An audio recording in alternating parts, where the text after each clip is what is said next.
Great. So now, aside from horses, how do you keep yourself physically fit? Well, watching what you eat is important. I mean, as you get older, it's you put on more weight quickly, and so I do that. I mean, I don't do a lot of other fitness work outside of riding, but I can foresee myself getting involved with that a bit more in the future, especially if I start to ride less horses. So, I mean, I think every person's going to be a little bit different. I don't think you need to go to a fitness trainer and say, look, just get me really, really fit. I think it's, you need to maintain what you've got. And weight is an important factor. Like the heavier you are on a horse, it's got to slow them down. So I'm sort of conscious of not getting too heavy. And, staying flexible is good. So I think it's a case of just finding an exercise or a program that's going to suit you and your lifestyle. And it doesn't necessarily have to be the same one for everybody. And then with your family, how do you balance sort of riding a business with your family life? Well, it's certainly not easy. I mean, I'm fortunate that Evie sort of runs the business side of it for me, and so we are involved in the business together, and we have the same goals. And then, the kids going to school is obviously not easy because, somebody has to be at home pretty much all the time. But, I mean, we try and make it, we do a pretty good job at making it work, and they come and watch me compete a lot of the time, and one of our daughters competes now, so it is sort of a family eventing, sort of a family affair for us. And but I mean, each year is going to be different. I mean, one of our girls, Mary, is not too keen on the horses, so I can foresee a time in the future where we'll have to maybe split up, and she'll be wanting to do something else on the weekend. But it's just I'm pretty fortunate that Evie's there to support and to keep the home fires burning while I'm off competing. So when competing, how do you deal with the nervousness, jitters, that sort of thing before you go?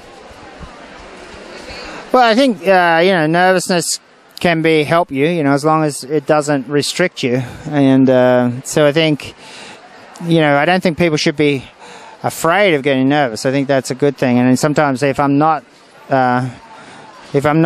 thinking about it enough, I get a bit worried that I'm not going to be serious enough out there. So, I think a routine is good. Getting to know what you've got to do to prepare yourself, when to eat, who to associate yourself with. Some people, I usually like to be on my own, but other people, I see people using headsets and anything to just, to let yourself get to that start box in the best possible way. And there's lots of books, there's lots of people that that's what their profession is, to help you prepare for that. So with me, I sort of have my own routine, what I do to get prepared, and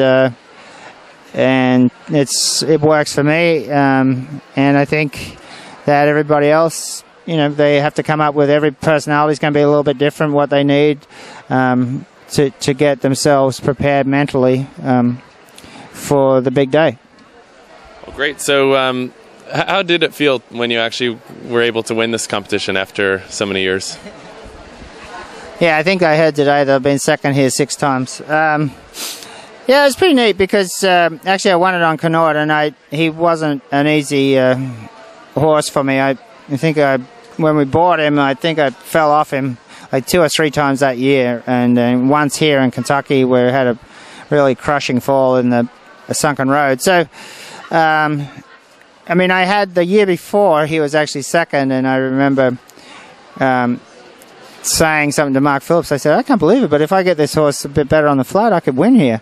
And he said, well, you nearly did this year. And so then next year he came back, and I remember actually he went on Friday in the dressage. I still remember he was going terribly on Thursday, and I just Evie said to me, you're just trying too hard. Just let him slow down and just do his thing. And that next day, I mean, he ended up getting a 41 or something like that, which is by far his best test. And he was never great galloper as well. So, but he was very fit that year and just didn't quite get the time, but was pretty close. And then I don't think he ever had a rail here at Kentucky, and he was here like 4 or 5 times. So it was a neat horse to win it on, because it didn't come that easy for him or I. And also he was owned by Bruce Dutton, who's a great friend of mine, and he had a lot of patience because it didn't go so well at the beginning. So. Well, great. And then where do you go from here? What's the future hold? Well, I'm in a sort of bit of a rebuilding phase. I've got a bunch of new horses, and my older companions are sort of all starting to get towards the end of their career. So, I mean, that's exciting to have a bunch of new ones. I mean, so I'm not, haven't got anything that's out there winning at this highest level at the moment. But I think Fernhill Eagle could go on to Burley this year if he comes out of this okay.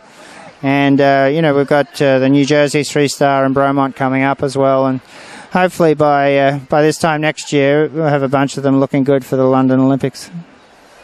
Well, great. Thanks for spending a bit of time with us. And good luck both the jog tomorrow and show jumping a little later. Thank you. Thanks.